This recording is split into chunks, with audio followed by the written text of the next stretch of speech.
निर्देशकों के साथ निर्देशकों और रंग प्रेमियों के बीच शुरू किया है वो आगे भी और सफलता के साथ पूरा हो सकेगा। मैं अरविंद गौ को आमंत्रित करता हूँ कि वो अपना वक्तव्य प्रस्तुत करें। दोस्तों, यहाँ बहुत सारे ऐसे लोग बैठे हैं जिनसे मैंने सीखा है। चूंकि सब लोग जानते हैं कि मेरी कोई औपचारिक प्रशिक्षण मैंने प्राप्त नहीं किया नाटक के क्षेत्र में। मैं कई मुकामों के बाद नाटक के क्षेत्र में आया तो मैंने बहुत सारे लोगों से सीखा है और उनको पढ़कर, उनको देखकर मैंने जाना है। तो मेरा जो भी कुछ है, आज मैं जो भी नाटक कर रहा हूँ, वो सिर्फ मेरे देखने और अध्ययन के आधार पर ही और आप लोगों से मैंने सीखा है, वही मैं कर रहा हूँ। सबसे बड़ी बात कि नाटक क्यों मैंने चुना, ये सवाल मुझसे अक्सर पूछा जाता है कि आपने इंजीनियरिंग कर रहे थे, आप इंजीनियरिंग छोड़कर क्यों नाटक की तरफ आ गए।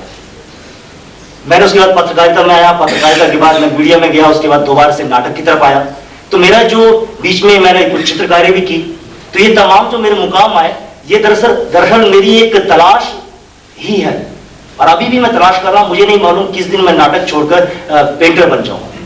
तो ये एक तलाश जो हमारे सबके अंदर होती है कि हम अपनी अपनी बात को कैसे बेहतर ढंग से कहें, वही तलाश शायद हमको लगातार बेचैन करती है और वही हमको माध्यम तलाश करने की कोशिश करती है। मुझे लगता है कि नाटक में बहुत सारे माध्यम एक साथ आते हैं, तो इसलिए शायद मुझे यहाँ पर कुछ ठहराव मिल रहा है। और वैसे मेरे लिए जो माध्यम है, ये सिर्फ कला के लिए वाला माध्यम नहीं है। मैं उन लोगों में से हूं जो मानते हैं कि रंगमंच आपके लिए एक हथियार की तरह है। रंगमंच मेरे लिए एक पूरा हथियार की तरह है जिससे मैं इस्तेमाल कर सकता हूं अपनी बात कहने के लिए, या जो मैं कहना चाहता हूं सामाजिक चेतना के लिए, एक अवेयरनेस पैदा करने के लिए, या जिन लोगों को जरूरत है मेरी, उन तक पहुंचकर मैं उस हथियार का एक आंदोलन के रूप में इस्तेमाल कर सकता हूं। नाटक विशुद्ध रूप से मेरे लिए वो हथियार है। ये सही है कि मैं प्रोसीनियम नाटक भी करता हूं, लेकिन जो मेरा नाटक है मुख्य रूप से वो नुक्कड़ नाटक और जनपक्षीय नाटक ज्यादा है, जिसके बारे में अधिकांश लोग उसके बारे में कम जानकारी रखते हैं, क्योंकि उस पहलू के बारे में हम लोगों ने कभी चर्चाएं नहीं की। तो मेरा जो पूरा का पूरा नजरिया नाटक को देखने का वहां से शुरू होता है कि मैं एक समाज को किस तरह से देख रहा हूं। मेरा जो सामाजिक दृष्टिकोण है उसके वही मेरे नाटक का कथ्य निर्धारित करता है, वही मेरे नाटक को चुनने के पीछे की दृष्टि है। तो सबसे पहली बात है कि नाटक की चयन की प्रक्रिया क्या होती है और उसकी व्याख्या मैं कैसे करता हूं। तो नाटक की चयन के लिए सबसे पहले मुझे लगता है कि अगर उस किसी भी नाटक में अगर मेरे वक्त की बात है, या मैं जो सोच रहा हूं, या मुझे लगता है कि आज जो सवाल उठ रहे हैं उनके जवाब उसमें है या जवाब की तलाश है, तो वो नाटक मुझे आकर्षित करते हैं। चाहे उसमें तुगलक हो, चाहे रक्त कल्याण हो, चाहे अंधा युग हो, चाहे फाइनल सॉल्यूशंस हो, या द क्रूसिबल हो, कोई भी नाटक हो सकता है कि जो मुझे लगता है कि आज के सवाल जिनके पहले हम अपने समाज में तलाश कर सकते हैं, या कोर्ट मार्शल हो, तो तमाम सवाल उनको मैं चुनने की कोशिश करता हूं और फिर उनकी व्याख्या जो दृष्टि मेरी है नाटक को देखने की, उसके नजरिए से मैं करने की कोशिश करता हूं। और सबसे महत्वपूर्ण बात है कि नाटक मेरे लिए सीखने का जरिया भर है। मेरा जो नजरिया है लगातार पिछले, चूंकि अस्मिता को अब 6वां साल चल रहा है, तो लगातार 6 साल में मेरे नजरिए में लगातार परिवर्तन होते गए हैं। लगातार मेरी टीम के एक्टरों का विकास हुआ है, मेरा विकास हुआ है, और शायद जो 5 साल पहले मैं नाटक के बारे में सोचता था, आज नहीं सोचता हूं। आज नाटक को और आगे तलाश जो है, वो लगातार तलाश जो है, वही कथ्य की तलाश, एक आपको अपनी बात कहने की तलाश, जैसे अनामिका जी एक अपनी भाषा तलाश करने की कोशिश कर रही हैं, तो ऐसी तलाश हम लोग भी उस तरह से तलाश कर रहे हैं। अब कितनी इस तलाश को सफल हो पा रही है, ये आकलन आप कर सकते हैं। जैसे मैंने तुगलक किया, क्योंकि तुगलक का जिक्र इसलिए कि तुगलक से ही ये अस्मिता की पहचान बनी। पहली बार दर्शकों ने और समीक्षकों ने गंभीर रूप से तुगलक के बाद ही हमको लिया। तुगलक का एक मिथ था जो कि बहुत बड़े भव्य स्तर पर हो चुका था। जब हम लोगों ने तुगलक का चयन किया तो ये सवाल उठा कि आप तुगलक कैसे करेंगे, आपके पास तो पैसा नहीं है, आपके पास साधन नहीं है। तो हमारे लिए सवाल ये था कि उस समय तुगलक की प्रस्तुति हम तुगलक नाटक कर रहे हैं, तुगलक नाटक के अंदर जो बात है उसको हम कह रहे हैं। मेरे लिए ज्यादा महत्वपूर्ण था कि तुगलक के माध्यम से मैं उस समय उसके दौर पर क्या कह सकता था। तो मैंने वही अपना माध्यम चुना कि कि तुगलक जो एक उस शोभनदर्शी है या उस समय जो कट्टरपंथी ताकतों के खिलाफ लड़ रहा है, वो मेरा मुख्य उसमें कथानक बना, क्योंकि उस दौर में पूरी समाज जो पूरे राजनीतिक दौर चल रहा था वो उसी तरह का था। फिर इसलिए मैंने तुगलक का चयन किया और उसके बाद बिना किसी साधनों के हम लोगों ने अपने नौसी के एक्टरों के साथ उसको इसी बेसमेंट में किया, बहुत ही साधारण सेट के साथ किया। और मुझे लगता है कि उसमें हम लोग उसके माध्यम से अपनी बात कह पाए थे, क्योंकि उसमें भव्यता या रंग शिल्प या दूसरे अन्य साधन जो मेरे लिए महत्वपूर्ण नहीं थे, बल्कि तुगलक नाटक में गिरीश कर्नाड ने क्या कहा, जो अंडर करंट जो सब टेक्स्ट में उसमें है, जो मेरे समय के लिए महत्वपूर्ण है, उसकी मैंने तलाश की थी। शायद इसलिए वो नाटक लोगों को पसंद आया। और तुगलक नाटक के दौरान ही जो थोड़ी बहुत उर्दू में नुक्ता लगाना मैंने सीखा, मैंने बताया कि उस नाटक के दौरान हमारे सीखने की प्रक्रिया हमेशा चलती है। इससे पहले मैं जमीन और जमीन में अंतर नहीं करता था, लेकिन मैं इस बात को मानता था कि मैं जमीन ही बोलूंगा। लेकिन तुगलक नाटक की देन है कि मैंने उसके बाद थोड़ी बहुत जो है नुक्ते लगाने सीखा। तो ये नाटक आपके अंदर लगातार परिवर्तन करता है। इसी तरह हर नाटक ने मुझे और मेरी टीम को अलग अलग दौर में अलग अलग चीजें दी। अब जैसे मैं अपने प्रोसेस पर की बात करता हूं, क्योंकि मैंने विधिवत कुछ नहीं लिखा है, सिर्फ कुछ पॉइंट्स उन पर मैं बात करना चाहता हूं। मैं उन निर्देशकों में से हूं जिनके को हमेशा नए एक्टरों के साथ काम करना पड़ता है। जब हमने अस्मिता बनाई तो उस समय मंडी हाउस के कुछ जो एक्टर थे उनको हमने इकट्ठा किया, उनके माध्यम से करने की कोशिश की। 6-7 महीने 1 साल तक हम लोगों ने काम किया, लेकिन वो काम साथ नहीं चल पाया, क्योंकि बहुत सारे एक्टरों से अपने आग्रह पूर्वाग्रह थे, दूसरे माध्यमों की तरफ आकर्षण थे। तो ये निर्धारित किया गया कि हम लोग नए एक्टर को लें, एकदम जो कुछ नहीं जानता उसको लें, उसको हम अपने तरीके से ट्रेन करें और उसको आगे नाटक की तरफ बढ़ाएं। हम लोगों ने अपना एक तरीका अपनाया और वो तरीका आज तक भी चल रहा है। अस्मिता के पास आज अपने ट्रेन किए हुए एक्टर हैं और जो अपने तरीके से हम लोग ट्रेन के जरिए पर काम करने की कोशिश करते हैं। मेरे पास जो एक्टर आते हैं वो समाज के अलग अलग क्षेत्रों से आते हैं, अलग अलग उनकी सामाजिक, आर्थिक और राजनीतिक आधार होते हैं। लेकिन जब टीम में आते हैं तो उनके जो आग्रह हैं, जो पूर्वाग्रह एक्टर के अंदर होते हैं, सबसे पहला काम उसको तोड़ने का हम लोग कोशिश करते हैं कि उसके पूर्वाग्रह जो उसने ब्लॉक्स अपने बना लिए हैं उसको कैसे तोड़े। तो काम करते करते हम लोगों ने वो ही तरीका निकाला। मैं तमाम तरीकों की बात कर रहा हूँ, हालांकि कुछ हमारे अपने तरीके हैं। जैसे हमारे यहाँ कोई भी एक्टर आता है वो सबसे पहले 2 महीने चाय पिलाता है और पानी पिलाता है टीम को। ये हम लोगों ने ये तरीका इसलिए, कोई भी एक्टर है उसने रखा है कि वो एक्टर जो अपने घर में हो सकता है कि सिर्फ एक बहन काम करे या सोचे कि मैं काम क्यों करूं, या नौकर से काम करवाए, या हो सकता है कि उसके आग्रह पूर्वाग्रह बहुत दिए। एक्टर जिसको रहना होता है, काम करना होता है, वो टिकता है, तो वो जिसको नहीं टिकना होता वो उसी के दौरान भाग जाता है।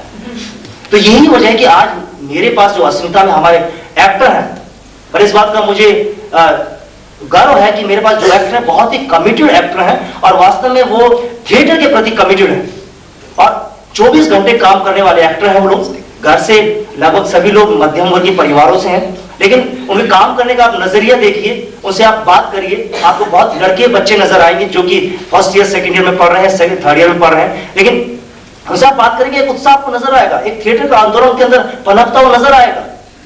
तो ये शायद उपलब्धि अस्मिता की है कि हम लोगों ने एक्टर की जो ट्रेनिंग की है बहुत बुनियादी स्तर पर करने की कोशिश हमने की है।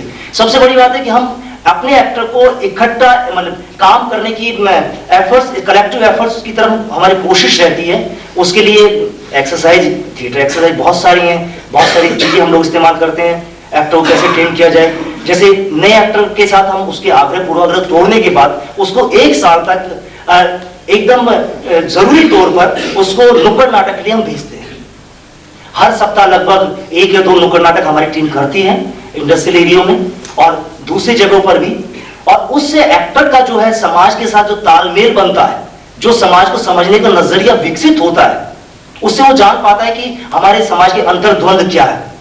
और शायद वो मेरे नाटकों में, आप लोगों ने सभी ने मेरे नाटक देखे हैं कि वो राजनीति मेरे नाटकों तक, नुक्कड़ नाटक से मेरे नाटकों तक आती है, चाहे वो रक्त कल्याण में हो, चाहे कोर्ट मार्शल में हो, चाहे फाइनेंस सॉल्यूशंस में हो। मेरे लगभग सभी नाटकों में वो राजनीति जो वहां से विकास होता है, जिसका मजदूरों की बस्तियों से विकास होता है, वो राजनीति यहाँ श्रीराम सेंटर तक आती है।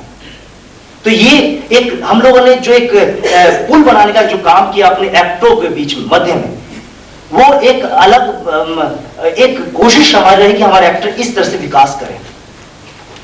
और एक नाटक जब हम लोग चुन लेते हैं तो उस पर जैसा बाकी टीमों में होता है, नाटक चुनने की प्रक्रिया वैसे ही होती है कि चर्चा करते हैं, पढ़ते हैं, हमको जो लगता है टीम नाटक अच्छा है उसको हम फिर उसके बाद उस पर व्याख्या होती है, उसकी चर्चाएं होती है, एक एक चरित्र पर जो है बहुत काम होता है और लगातार डिबेट हमारे यहाँ हमारी टीम में एक डिबेट सबसे ज्यादा। मैं अपनी टीम की बार-बार बात इसलिए कर रहा हूं कि तो मैं ग्रुप थिएटर कर रहा हूं, मैं अरविंद गोड़ का थिएटर नहीं कर रहा हूं। अरविंद गोड़ अपने आप में कुछ नहीं है, अरविंद गोड़ का थिएटर पूरा ग्रुप थिएटर है।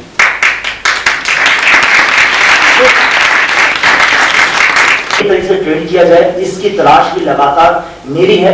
अपनी टीम में भी हम लोग नए नए डिवाइसेस इस्तेमाल करते हैं जो मैं 4 साल पहले। मुख्य रहता है कि एक्टर की स्पीच पर काम किया जाए, एक्टर के मानसिक रूप से काम किया जाए, उसके शरीर पर काम किया जाए और एक्टर के नजरिए को बदलने पर काम किया जाए, जो थिएटर के लिए मुझे लगता है सबसे ज्यादा जरूरी है। हम ये बात जरूर करते हैं कि नाटक का दर्शक पर क्या प्रभाव पड़ा। कहीं भी आप बात कीजिए उस पर होता है दर्शक पर ये प्रभाव पड़ रहा है, दर्शक इससे परिवर्तित हो गया, दर्शक ये लेकर जा रहा है, दर्शक वो लेकर जा रहा है। लेकिन मुझे लगता है कि मेरे लिए सबसे ज्यादा जरूरी है कि एक नाटक का मेरे एक्टर पर क्या प्रभाव पड़ रहा है। मेरा एक्टर एक नाटक करने के बाद कहां उसके अंदर परिवर्तन की शुरुआत हो रही है, तो ये मेरे लिए नजरिया ज्यादा जरूरी है। और मुझे लगता है अगर मेरा एक्टर बदलेगा, मेरे एक्टर के नजरिए में विकास होगा उसके, तो मेरे दर्शक तक भी वो संप्रेषित होगा।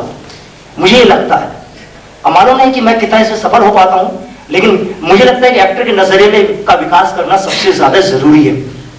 ये कोशिश मैं दिल्ली के विभिन्न कॉलेजों में काम करता हूं, मैंने IP college, LSR, JNU, SPA, Gargi, कई मैंने अलग अलग कॉलेजों में मैंने काम किया है। उनके साथ मेरे अपने अनुभव हैं, लगातार वहां नए एक्टर मेरे साथ मिलते हैं। और जैसे अभी नजरिए पर मैं बात कर रहा हूं तो एलएसआर में अभी मैंने वर्कशॉप की थी, तो एलएसआर में 10 दिन की वर्कशॉप थी, तो वहां मैंने अभी एक इंप्रोवाइजेशन उनको दिया कि सुप्रीम कोर्ट का जो फैसला आया है पोल्यूशन पर, जिसके कारण जो दिल्ली में करीब 2.5 लाख मजदूर बेरोजगार हो गए, आप उस पर उसको सोचिए और उसके बारे में कुछ कीजिए।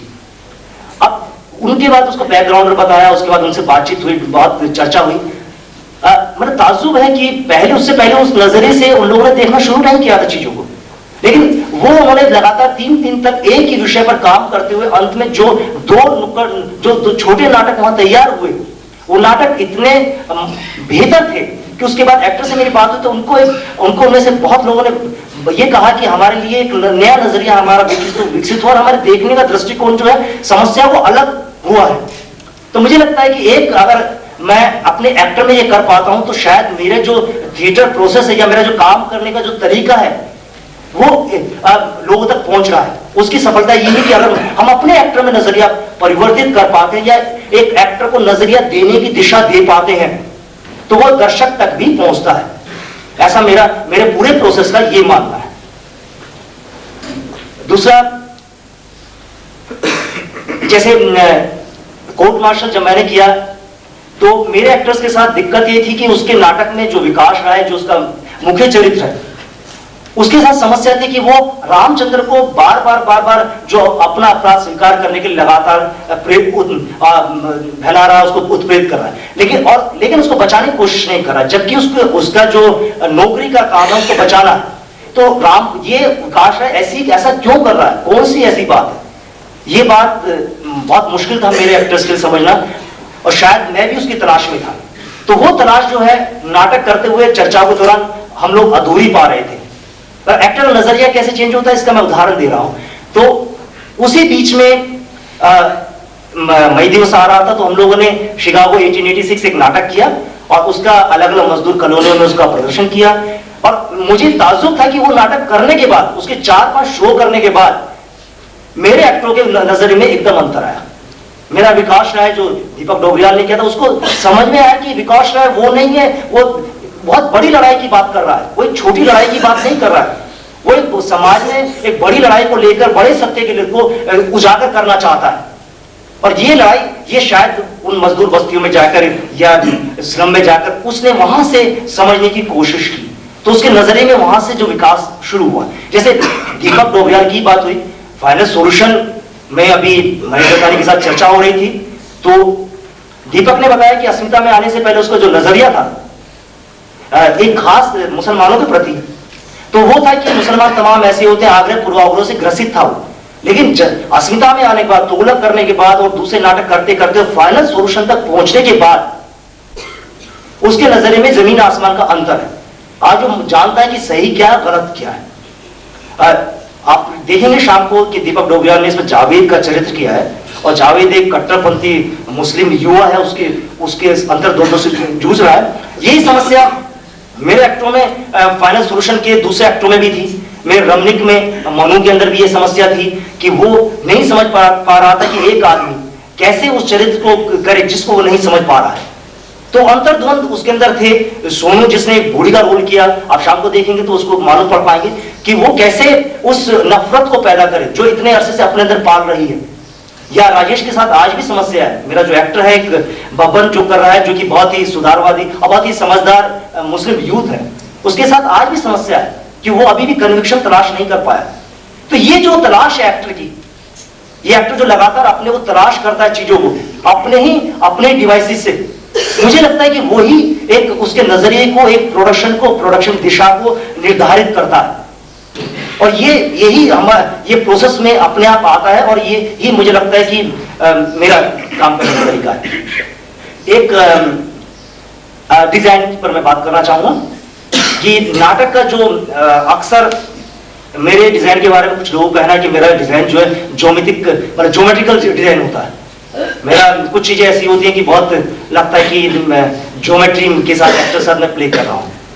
अब शायद संभवत है ये मेरा जो बैकग्राउंड है, मेरा शैक्षिक एकेडमिक जो बैकग्राउंड हो सकता है वहां से मैं उससे प्रभावित हूं, आज भी हो सकता है वो हूं।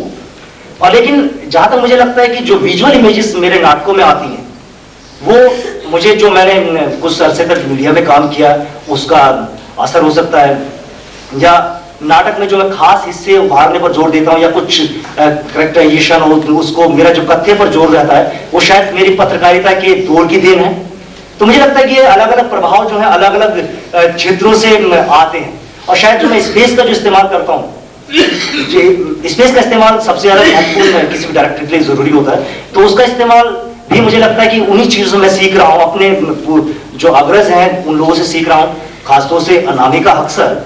मुझे याद है कि बहुत निजी बात है, लेकिन मुझे याद है कि एक तरह से डाकघर देखकर मेरा पुनर्जन्म हुआ था, क्योंकि वो तो एक मेरा दौर था जिस समय मौभंग के दौर में था। मैं बहुत सारी चीजों से मेरा मौभंग हुआ था, और लगभग 2-2.5 महीने मैं एकांत में था, मतलब बिल्कुल तमाम चीजों से मैं टूट कर, और लगभग टूटन की स्थिति में बिस्तर पर पड़ा था। और उसके बाद मैं सिर्फ एक दिन अचानक शाम को मुझे लगा कि अंतिम नाटक का अंतिम दिन है डाकघर का, मैं देखने आ जाऊं, और मैं उस नाटक को देखने आया था। और मुझ पर उस दिन चला भी नहीं जा रहा था, ऐसी हालत में था। लेकिन वो नाटक देखने के बाद मैं स्वाभाविक है बहुत ही रोया भी था, लेकिन उस नाटक ने मुझे एक नई दृष्टि दी और एक नजरिया दिया था। अब मुझे स्वीकार करने में कोई वो नहीं है कि इसलिए मैं डायरेक्टर्स की डायरेक्टर मानता हूं अनामिका को, इसी वजह से मैं मानता हूं। तो मुझे लगता है कि कोई नाटक आपको ये दे पा रहा है, चाहे वो कोई भी नाटक हो सकता है, मेरे बहुत अग्रज हैं, रतन थियम, हबीब साहब, कारण जी, या अन्य दूसरे लोग जिन लोगों से हम लोग सीखते हैं, हर एक के नाटक से कहीं ना कहीं मिलता है, लेकिन दर्शक तक वो पहुंच पाता है, ये नाटक की ताकत होती है। और एक और की जैसे नाटक के डिजाइन पर बात हुई, मैंने पिछले दिनों एक नाटक किया था डारियोफोबा, तो मुझे 2 महीने के अंदर एक ही नाटक को 2 तरीके से मैंने किया। तो ये अपने आप में एक डायरेक्टर के बहुत चैलेंज था। मैंने उससे पहले स्कूल ऑफ प्लानिंग आर्किटेक्ट के साथ किया, और उसके बाद अपनी टीम के साथ जिसमें पीयूष ने मुख्य भूमिका की थी वो किया। तो दोनों जगह मेरे लिए एक जगह करने के बाद मुझे यहाँ मेरे लिए सबसे बड़ी चुनौती थी कि मैं उसी नाटक को कैसे नए तरीके से करूं, क्योंकि नए एक्टरों के साथ आपने किया, अपनी टीम के साथ आप क्या नया कर रहे हैं, अगर उसी को मैं रिपीट कर रहा हूं जो मैंने 2 महीने पहले किया है, तो मैं कुछ भी नहीं कर सकता। यानी कि मेरी जो सोचने की ताकत है वो समाप्त हो गई, मैं अपने आप को रिपीट कर रहा हूं।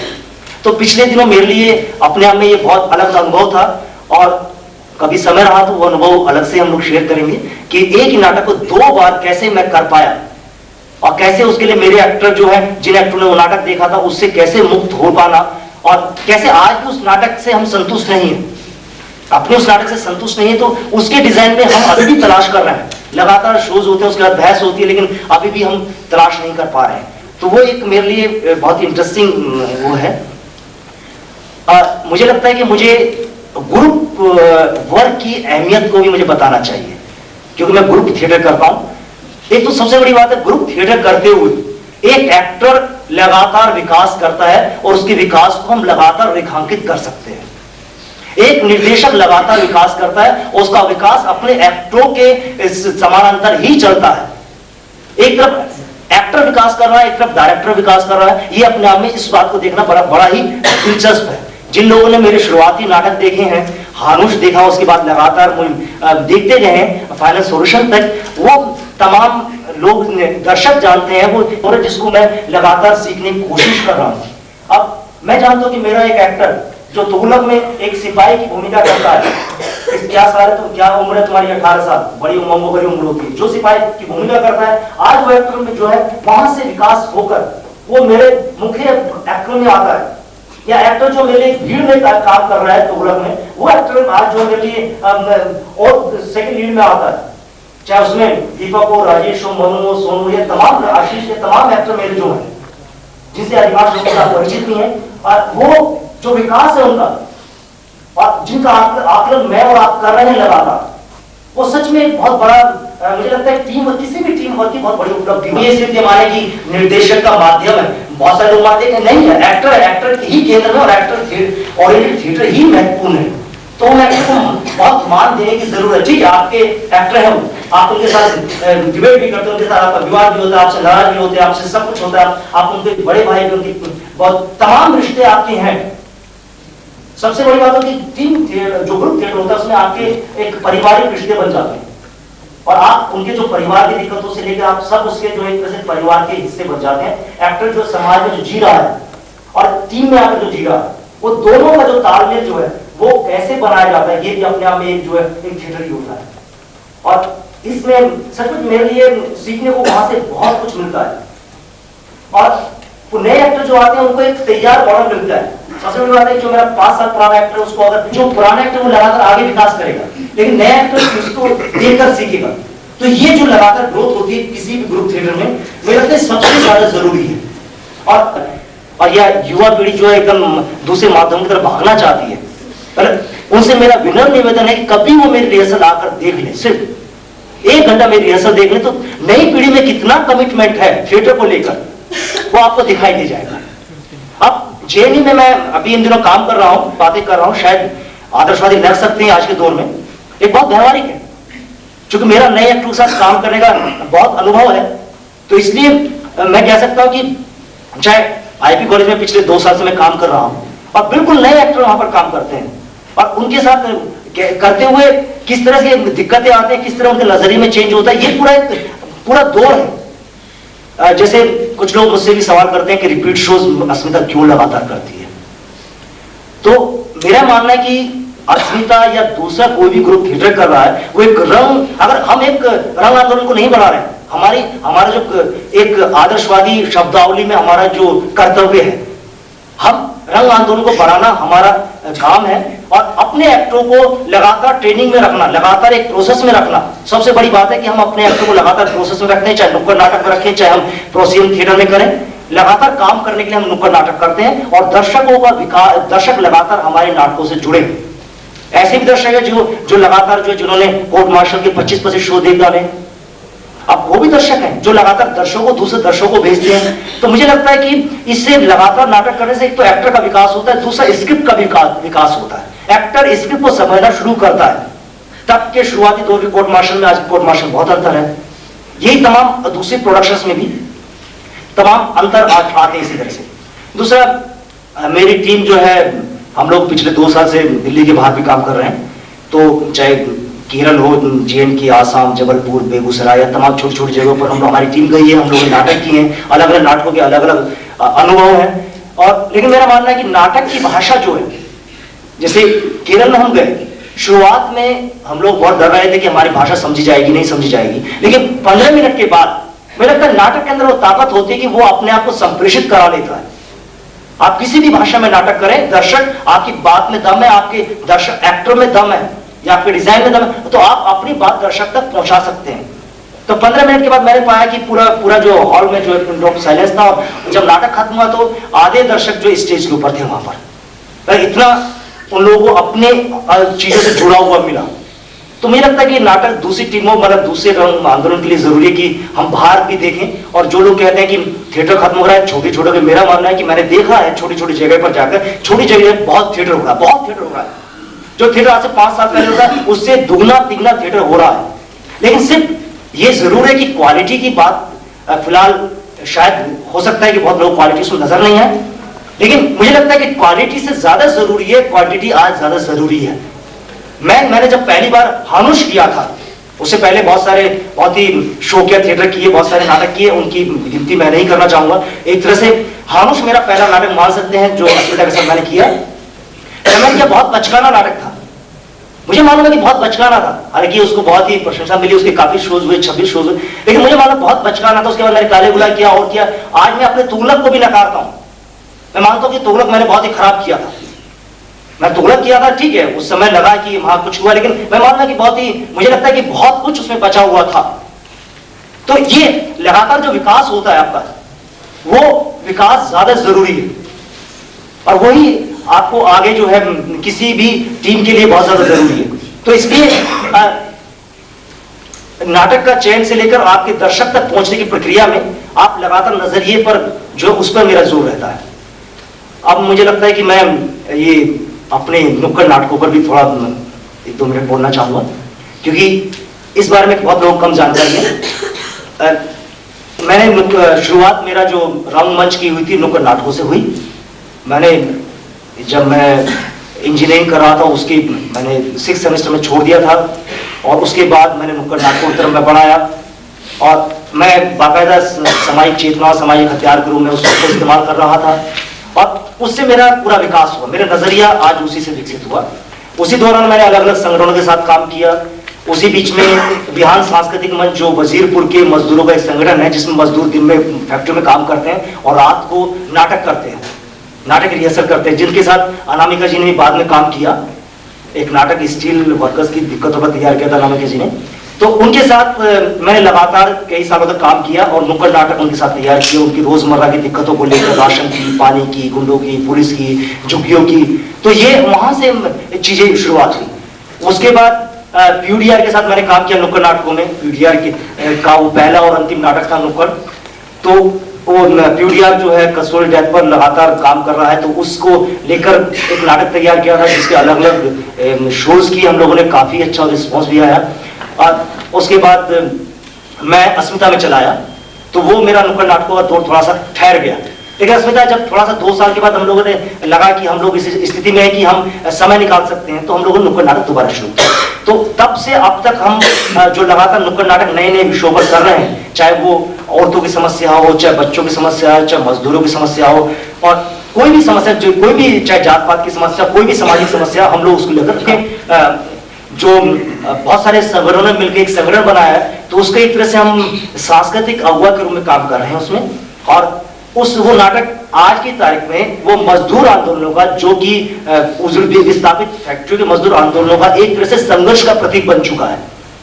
उस नाटक की इतनी मांग है कि अलग अलग बस्तियों से, अलग अलग मजदूर कॉलोनियों से, अलग अलग फैक्ट्रियों से इतनी मांग है कि हम लोग सच में हमको खुद को दुख होता है कि हम नहीं कर पा रहे हैं, क्योंकि हमारे लिए प्रोसिनियम थिएटर करना भी उतना ज्यादा जरूरी है जितना कि नुक्कड़ नाटक। तो दोनों के बीच हमको सामंजस्य बनाने की जरूरत है।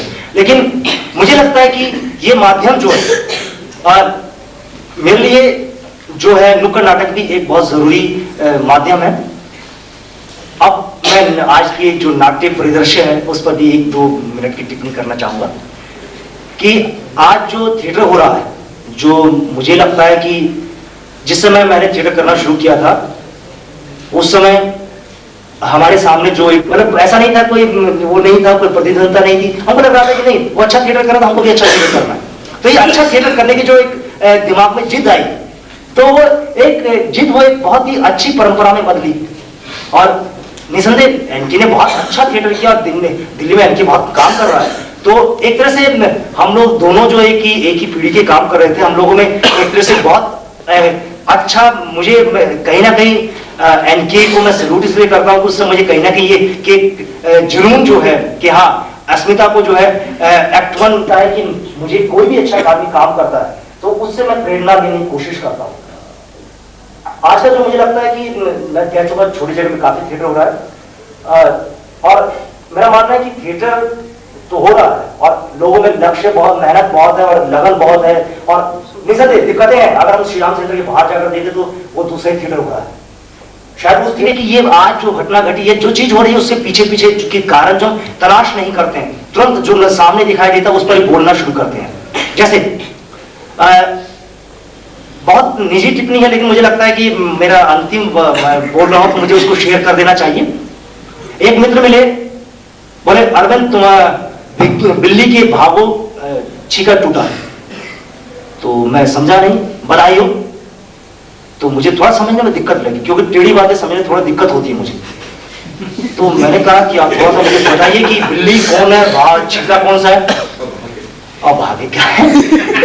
तो जो बातचीत आगे हुई उसमें यह था कि आज मैं यहां जो बैठा हूं ना उस पर उन्होंने टिप्पणी की थी। तो यहाँ मेरे लिए निसंदेह फैजल जी, अनामिका जी और सब लोग जो है बहुत बड़े हैं मुझसे और मैं तो अभी बहुत छोटा हूँ। मेरी थिएटर की उम्र मात्र 6 साल है। तो निसंदेह हो सकता ये है, सच्चाई है कि इनके सामने बहुत बच्चा हूँ, पर चूंकि उम्र का हो सकता है क्योंकि मैं कई मुकामों से आया हूँ और काम कर रहा हूँ। लेकिन मुझे लगता है कि ये कहीं ना कहीं आपको दर्द भी देता है कि अगर आपका जो काम कर रहे हैं ठीक है, मत आप स्वीकार कीजिए, मत कीजिए, मत आप खूब आलोचना कीजिए, कोई नहीं है, लेकिन आप कम से कम मुझे बताइए तो सही कि क्या मेरा पत्रकारिता छोड़ना आपको कोई दुख दे रहा है, क्या मेरा दूसरे माध्यमों से यहाँ आना कोई दुख दे रहा है।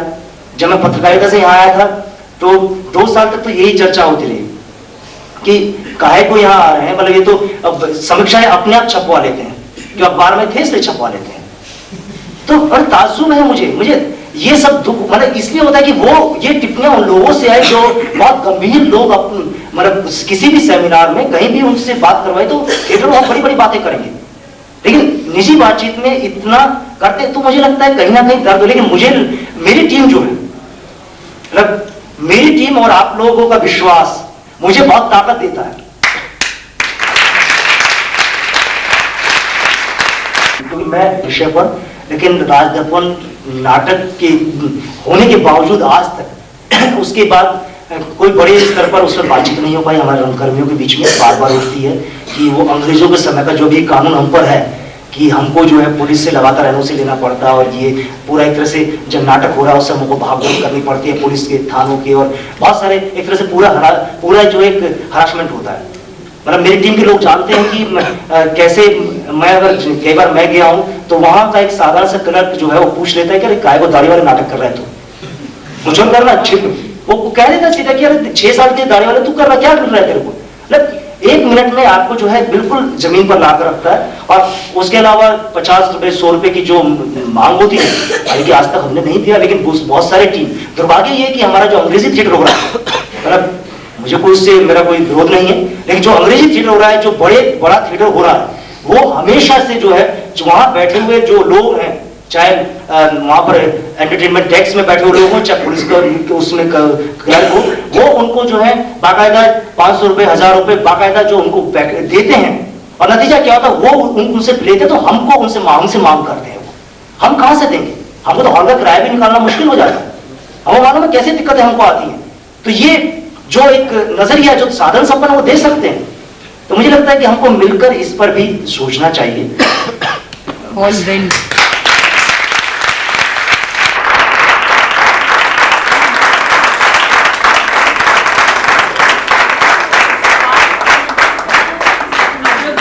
आपको एक नजरिया देता है, आपको सोचने का करता है।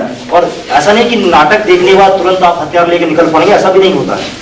ऐसा भी नहीं होता कि आप जाएंगे और बंदूक मार देंगे भूमिपति को या जमींदार को, ऐसा नहीं होता है।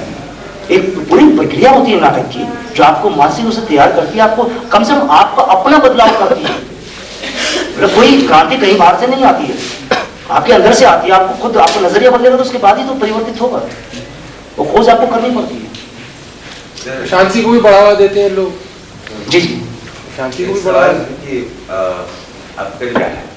I mean, exactly, क्योंकि मैं भी नाटक देख करके काफी भौचक्का सा रह गया था, क्योंकि मुझे नाटक काफी पसंद आया इस सेंस में कि आप किसी सॉल्यूशन का पोजीशन नहीं करते, तो इसलिए वो नहीं, उसमें कोई समाधान नहीं, अंतर्द्वंद है। विभिन्न चरित्र जो हैं उनकी अपनी यादें हैं, उनकी अपनी मेमोरी हैं, उनकी अपनी जो एक्टिविटी चीजें हैं, तो उन्हीं चीजों से एक जो पूरा नाटक का परिवेश बनता है, उसी में सही गलत का जो आकलन है वो दर्शक करता है। अगर मान लीजिए समाधान की जो बात है वो तो पिछले 50 साल से हिंदुस्तानी जो है रेडियो टीवी हमेशा देता रहा है कि हिंदू मुस्लिम भाई भाई है, लेकिन आज तक जो है ये कहने की जरूरत क्यों पड़ती है कि हिंदू मुस्लिम भाई भाई है? क्यों कोई समाधान नहीं है। तो क्या इससे नहीं लगता है कि हम अपनी इमेज क्रिएट करना चाहते हैं और बजाय कुछ के समाज को देने के हम अपनी इमेज क्रिएट करके इतिहास में छोड़ देना चाहते हैं? पहला मेरा सवाल है। दूसरा यह है कि जैसे जेएनयू के संदर्भ में आपने बात कही कि लड़के काफ़ी इमोशनल है और नाटक करना चाहते हैं, लेकिन जो परेशानियां हैं जैसे फाइनेंशियल है और दूसरी जैसे जगहों की किल्लत है, तो आपको नहीं लगता कि हम लोग कुछ ज़्यादा ही इमोशनल है और प्रैक्टिकल से लाइफ से थोड़ी सी दूरी अख्तियार करते हैं? मुझे लगता है कि इमेज क्रिएट करने वाली तो या कोई ऐसी इतिहास वाली बात नहीं है, क्योंकि सिर्फ हम अपने आप तो एक तलाश कर रहे हैं, लेकिन उसके साथ साथ बहुत सारी चीजें हम खोते भी हैं। तो शायद अगर उस खोने को हम नजर डाल लें तो शायद वो जो इतिहास की इमेज है वो शायद नहीं होगी। और ऐसा मेरा व्यक्तिगत रूप से कोई नहीं, मेरी तलाश है, मैं तलाश कर रहा हूँ कि मैं कैसे अपनी चीज़ों को, जो मेरे अंदर एक झटपटाहट है अपने चीज़ों की, मैंने कविता में भी तलाश करने की एक दौर में कोशिश की थी। शुरुआती दौर में बड़ा रोमानी किस्म का कवि था, और जो हम सब होते हैं स्कूल के टाइम में, और उसके बाद उपन्यास में, कहानी में तलाश, लेकिन सब मुझे लगा कि मैं कुछ नहीं कर सकता और बिल्कुल वो है। लेकिन तलाश लगातार है, ऐसा नहीं कह रहा हूँ। शायद हो सकता है जो पेंटिंग की बात मैं कर रहा हूँ वो मेरे नाटकों में आपको दिखाई देने लगे। जब फाइनल सोल्यूशन आप देखेंगे तो बहुत सारे विजुअल इमेजेस जो है वो पेंटिंग ही है, एक तरह से पूरा वो ब्लॉक पेंटिंग का ही है। तो शायद हो सकता है इसी माध्यम में मैं उस माध्यम को लाने की कोशिश कर रहा हूँ। दूसरा सवाल आपका जो इमोशनल और प्रैक्टिकल दिक्कतें हैं, तो वो हर जगह है, लेकिन मुझे लगता है कि चूंकि आपने जेएनयू के संदर्भ में पूछा है, तो जेएनयू में जो माहौल है, एक सांस्कृतिक माहौल बहुत ही पिछले दौर से रहा है, विरसे से उसमें मैं तो भी वहाँ जाकर सीख रहा हूँ। ऐसा नहीं कि मेरी भी वहाँ एक तरह से शिक्षा हो रही है, कि मैं कोई एकेडमिक लेवल पर नहीं हूँ।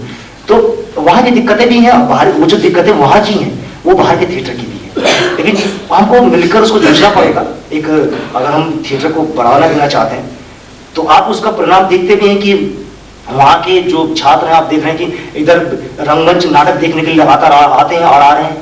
तो एक तरह से आदान प्रदान जो है वो लगातार हो रहा है विभिन्न कॉलेजों में। खासतौर से मैंने जो अलग अलग कॉलेजों में काम किया है, तो सबसे बड़ा है कि जो मुझे वहाँ अनुभव जो रहे, लेकिन एक दर्शक मैंने वहाँ पैदा किया है कि वहाँ के जो छात्र हैं वहाँ से उनको नाटक की तरफ मैंने जरूर मोड़ा है। और कम से कम वो जिंदगी में चाहे अभिनेता बने ना बने, हालांकि अभिनेता मैं कुछ वहां से निकाल के लाता हूँ, पकड़ के लाता हूँ, लेकिन बने ना बने वो एक अच्छे दर्शक जरूर बन जाएंगे, और वो माहौल जो हमारे पूरे समाज में आएगा। तो व्यावहारिक और उसको दिक्कत हमको तो देना पड़ेगा। हमें आपकी भाषा समझ आती है। आपका एक कहना बहुत कष्टप्रद लगा कि जो आपने अभी बात बताई, शायद आपने उतनी तकलीफ महसूस नहीं की होगी। ऐसा अक्सर होता है मेरे साथ, कोई नई बात नहीं है। जिस दिन मैं जरूरत किया था उन दिनों ऐसी मटियाओं के चौराहे पर एक पूरे बाबा का बोलते थे कि यार इस आदमी को जो है ये जमीन हो सकती कमी दूर की। और शायद आज मेरी टीम में मेरा छोटा एक्टर भी जो नुक्ता गलती नहीं करता है। नाटक या थिएटर का जो पूरा होना चाहिए जनपक्षी होना चाहिए। अभी जैसे कि दो तरह के फॉर्म, मतलब दो तरह का पक्ष है। एक तो गोविंदा टाइप, वो भी मुझे काफी सबाल्टर्न लगता है, मतलब जो है एक खास तरह से लोग थिंकिंग को मोल्ड करता है। और एक दूसरा है जो कि यहाँ पे हो रहा है, क्रिएटिव काम हो रहा है। लेकिन एक्चुअली प्रॉब्लम उसमें ये है, मुझे लगता है कि हम लोग इस ढंग से काम नहीं कर पा रहे हैं। जितना कि कहते हैं कि जनपक्षीय होना चाहिए, जनपक्षीय होना चाहिए, उसमें मासेस का क्या रोल है एग्जैक्टली? मतलब कितने हद तक हम उसको मासेस को जोड़ लेते हैं, ये प्रश्न है। नहीं, निसंदेह जगह हमको अपना एक दर्शक वर्ग बनाना ही पड़ेगा और ऐसी कोशिश करनी पड़ेगी दोनों दर्शक वर्ग आपस में इंटरचेंज हो। जैसे हम कहीं भी करते हैं, या मैं क्या, तमाम वो लोग जो जनपक्षीय नाटक करने की कोशिश कर रहे हैं, वो लोग तमाम के साथ मासेस के बीच में ही काम कर रहे हैं, किसी न किसी आंदोलन के बीच में ही काम कर रहे हैं। और निसंदेह बहुत उसमें बहुत हल्का काम भी हो रहा है, इसको मैं स्वीकार करता हूँ कि नुक्कड़ नाटकों के क्षेत्र में बहुत हल्का काम भी हो रहा है, बहुत से नारेबाजी भी हो रही है और वहाँ एक तरह की कला की कमी भी आपको नजर आती है। लेकिन मुझे लगता है कि जो किसी भी आंदोलन में जुड़कर वो उस आंदोलन की धारा के रूप में काम कर रहे हैं, वहां पर मुझे लगता है उन गलतियों को, उन कमियों को एक बार नजरअंदाज भी हम कर दें, तो चूंकि वो एक आंदोलन की जरूरत है, लेकिन वो चीजें आपके जो प्रोसिडियम थिएटर है वहां आपको जो है वो माध्यम कैसे आप इस्तेमाल करेंगे उसका बेहतर, वो आपको अलग तलाश करना पड़ता है। जैसे मासेस की बात की तो हम लोग जैसे कोशिश करते हैं कि सिर्फ मंडी हाउस में नाटक नहीं करें, हमारी कोशिश होती है जो मास के बीच में कर रहे हैं वहां से भी हम प्रोसिडियम थिएटर के लिए ऑडियंस लाने की कोशिश करते हैं, या यहाँ से कोशिश करते हैं कि जो हमारे मित्र लोग हैं वो उन तक समस्याओं से जुड़े, उन समस्याओं को देखें, उन समस्याओं से ताल्लुक रखें। तो ये थोड़ा हम नहीं कर पा रहे हैं, ये बात है जरूरी, लेकिन कोशिश है, क्योंकि आपको मालूम है कि तमाम दिक्कतें कितनी ज्यादा हैं। लेकिन सर मुख्यतः ये मेरा प्रश्न था, मतलब जिस चीज का ये था कि आमतौर पे यहाँ पे जो थिएटर हम लोग पे रह जाता है, मासेस का कोई रोल नहीं रहता है, समस्या इस बात नहीं, वो थिएटर की बहुत बड़ी समस्या है कि हम लोग जो है एक तो साधन की कमी है, दूसरा और हो चाहे हमारा रक्त कल्याण हो या जो भी है वो उसमें हिस्सेदारी करेगा, तो शायद ये वक्त आएगा, ऐसा नहीं है कि हम लोग भी। अच्छा सर, नए और पुराने एक्टर्स में क्या डिफरेंस है?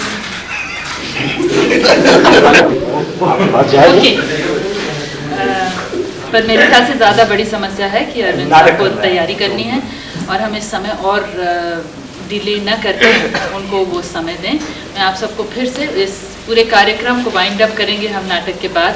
उसके बाद अगर आपके कोई सवाल हो नाटक देखने के बाद, इनकी अभी की बात तो भी आप आमंत्रित हैं, पर फिलहाल आप सबको फिर से एक कप चाय के लिए ऊपर आमंत्रित करते हैं। तब तक ये तैयारी करें।